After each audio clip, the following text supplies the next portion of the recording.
To begin stitching my Shattered Squares quilt together, I am going to just sort all of my blocks, my trimmed up blocks, into several different piles kind of based on the fabric that is in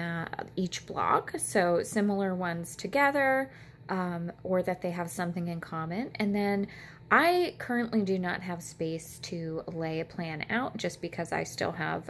cabinets and things all throughout my room, and my space is a little torn apart, and usually the area of the floor that I would use, you can see there, has some furniture in it. So I am going to just sort of randomly pick through the piles and try to orient them all going the same way, but otherwise randomly choose, just trying not to put things next to each other,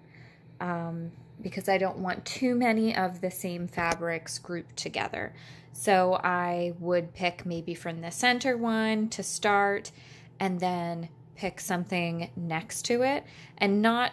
really worry too much about what's next to what, as long as it isn't the exact same print, like repeating over and over again. I'm not sure if that completely makes sense, but I'm just going to sort of go with a random pull for this, since I do not really have a lot of room to lay out a design this time. And I'm just going to work my way across the rows, and then I might lay that row out and use it to help me think about what would come next, without designing the whole quilt at one time. So I think sometimes you can